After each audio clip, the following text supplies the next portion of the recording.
चलिए अब हम संविधान के आर्टिकल नंबर 12, 13 एंड 14 से लेकर 18 तक राइट टू इक्वालिटी यानी समानता के अधिकार के बारे में डिस्कस करेंगे। ठीक है, आइए हम सीखते हैं इसके बारे में।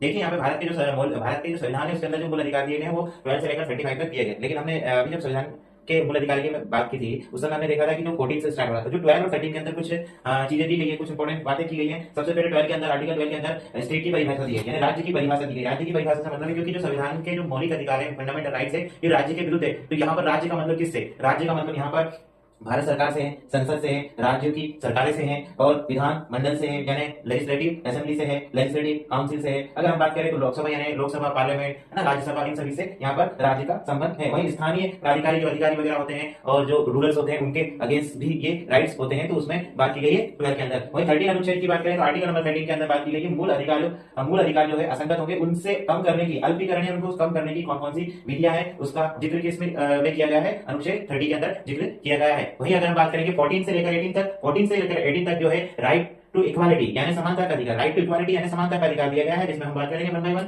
तो नंबर 14 के अंदर विधि के समक्ष समानता, विधि मतलब लॉ, कानून, कानून के बीच समक्ष सभी लोग कैसे हैं, समान है, जो आर्टिकल 14 के अंदर दिया गया है। वहीं 15 में दिया है धर्म, मूल वंश, जाति, लिंग, जन्म स्थान आदि के आधार पर किसी भी व्यक्ति के साथ किसी भी प्रकार का भेदभाव नहीं किया जाएगा, यानी वो किसी भी रिलीजन का हो, किसी भी रेस का हो, किसी भी जाति का हो, किसी भी कास्ट का हो, किसी भी जेंडर का हो, चाहे उसका बर्थ प्लेस कहीं का भी रहा हो, उस पर किसी भी प्रकार का भेदभाव नहीं किया जाएगा है। वहीं 16 के अंदर लोक नियोजन के विषय में अवसर की समानता, लोक नियोजन के विषय में अवसर की समानता, इनका मतलब है कि जहां पर जॉब निकलती है, कोई वैकेंसी निकलती है तो सभी को अवसर की समानता दी जाएगी। वहीं आर्टिकल 17 के बाद में जो जिक्र किया गया है वो अस्पृश्यता का अंत यानी कि अनटचेबिलिटी, जो हमारे समाज में एक बुराइयां थी तो ये बुराई है, खास करके कास्टिज्म बोलते हैं जिसको, तो अनटचेबिलिटी मतलब जो छुआछूत है उसका अंत किया गया है आर्टिकल नंबर 17 के अंदर। वहीं 18 की बात करें तो यहाँ पर उपाधियों का अंत किया गया। उपाधियों से मतलब है कि जो पदवी या स्टेटस जो दिए जाते थे उनका अंत किया गया है और उनमें ये अपवाद रखे गए हैं कि जो राज्य सरकार के द्वारा यानी गवर्नमेंट के द्वारा, स्टेट के द्वारा या फिर हम बोल सकते हैं सेना, आर्मी आदि के द्वारा जो पदक दिए जाते हैं उनको छोड़कर अन्य प्रकार के पदक सरकार के द्वारा मान्य नहीं होंगे, उनका सभी का क्या कर दिया गया,